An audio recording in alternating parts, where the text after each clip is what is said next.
नजर आएंगे। तो देखिए, यमुना सिटी में अब विकास की रफ्तार को जापानी तकनीक और निवेश का नया साथ मिलने जा रहा है, सीएम योगी ने कहा।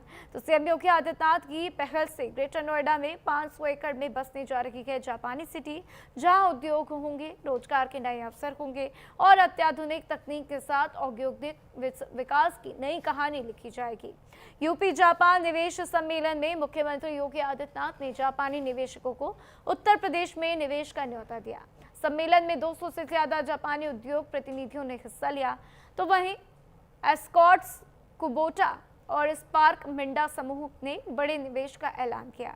एस्कॉर्ट्स कुबोटा करीब 2029 करोड़ रुपए निवेश करेगी, जिससे 4000 रोजगार के अवसर बनने की उम्मीद है, जबकि स्पार्क मिंडा समूह 1166 करोड़ रुपए का निवेश करेगी, जिससे करीब 6440 रोजगार देने का दावा किया गया। यानी यमुना सिटी अब सिर्फ एक औद्योगिक क्षेत्र नहीं, बल्कि जापानी निवेश, आधुनिक तकनीक और रोजगार के बड़े केंद्र के तौर पर उभरने की ओर बढ़ रही है।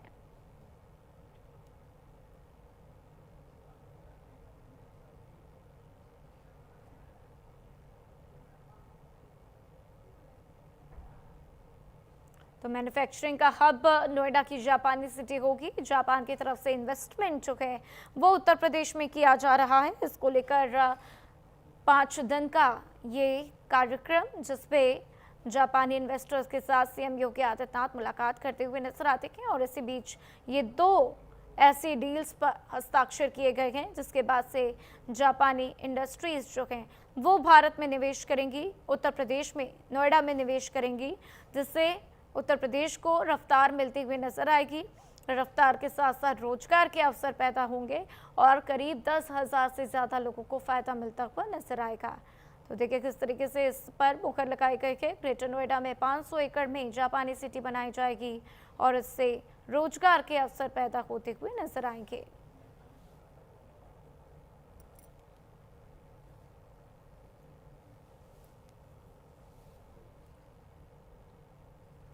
तो अत्याधुनिक टेक्नोलॉजी का हब ग्रेटर नोएडा बनता हुआ नजर आएगा। तो देखिए, ग्रेटर नोएडा और नोएडा लगातार विकास की रफ्तार में आगे बढ़ता हुआ, प्रदेश का विकास होता हुआ, और ऐसे में अब योगी आदित्यनाथ की तरफ से ये बड़े ऐलान, जिसमें जापानी कंपनीज के साथ एमओयूज पर हस्ताक्षर हुए हैं।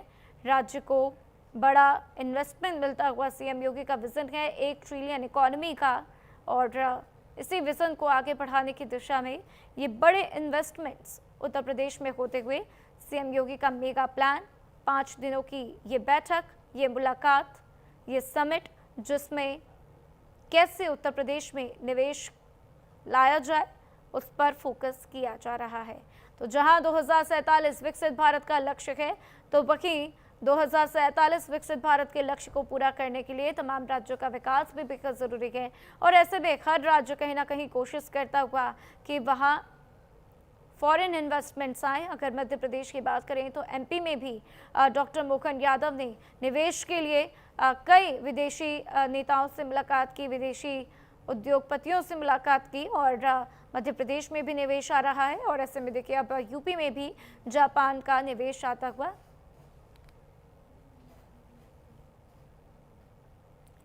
और चलिए इसी बीच आपको लेकर चलते हैं लखनऊ, जहां पर सीएम योगी आदित्यनाथ मौजूद हैं। क्या कुछ कह रहे हैं, सुनिए। पता भी नहीं लगेगा कब उसने खाया है। ये रेडीमेड भोजन, इसको भी पहचान मिलनी चाहिए। और अब तो मिलेट की जो परंपरा प्रारंभ हुई है, मैं मानता हूं कि काफी उसमें संभावनाएं हैं। यह होटल यहां पे एक लग्जरी होटल के साथ साथ business travellers, meeting, incentives, conferences, exhibitions, इन सब के आयोजनों के साथ साथ डेस्टिनेशन वेंडिंग्स और अंतर्राष्ट्रीय जो हमारे इंटरनेशनल जो टूरिस्ट होते हैं, उनके लिए भी आकर्षित करने में इसकी एक बड़ी भूमिका होगी।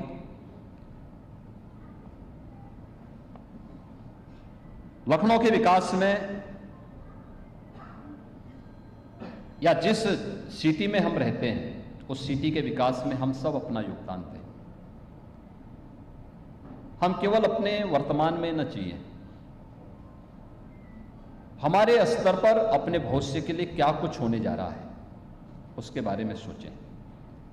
युवाओं को अधिक से अधिक उनकी स्किलिंग का क्या हमारी प्लानिंग है,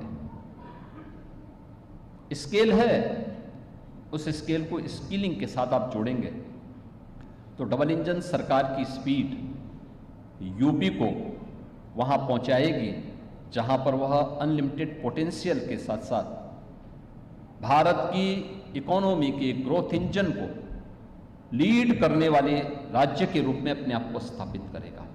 और मुझे प्रसन्नता है हम बॉटम 3 से टॉप 3 की इस यात्रा में पिछले 9 वर्ष में स्थापित हुए हैं। ताज पैलेस जैसे लग्जरी होटल इस दिशा में एक नई श्रृंखला को आगे बढ़ाने में अपना योगदान देंगे। मैंने ताज ग्रुप को उत्तर प्रदेश के अंदर अलग अलग सिटी में नए होटलों की श्रृंखला खड़ी करने का प्रस्ताव पहले से उपलब्ध करवाया है और मैं मानता हूं कि प्रयागराज है, वाराणसी में भी कुछ नए होटल आ रहे हैं, अयोध्या है, काशी है, मथुरा वृंदावन है और भी हमारी सिटी इस प्रकार के होटल की मांग कर रही है। तो इस सभी को आप आगे बढ़ाने का काम करेंगे। मैं एक बार फिर से ताज ग्रुप को और इस होटल के जो सीईओ हैं, एमडी हैं, श्री अनिल सिंह जी को और उनके परिवार को एक बार फिर से बधाई देता हूं और विश्वास करता हूं कि वास्तव में कार्य एक औपचारिकता नहीं होती है, बल्कि जब कोई कार्य करना हो तो जो सबसे अच्छा हो, यानी जो यूपी के बारे में सोचते हैं,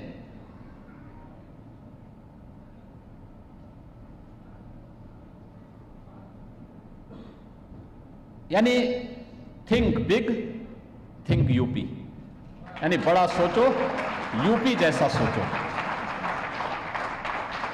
तो ताज पैलेस यूपी के उस थिंक बिग, थिंक यूपी के उस टैगलाइन को अपने साथ जोड़ता है। मैं इसके संचालकों को, इसके जिन्होंने निर्मित किया है, ऐसे इन सभी महानुभावों को हृदय से बधाई देते हुए अपनी शुभकामना देता हूं। धन्यवाद। जय हिंद।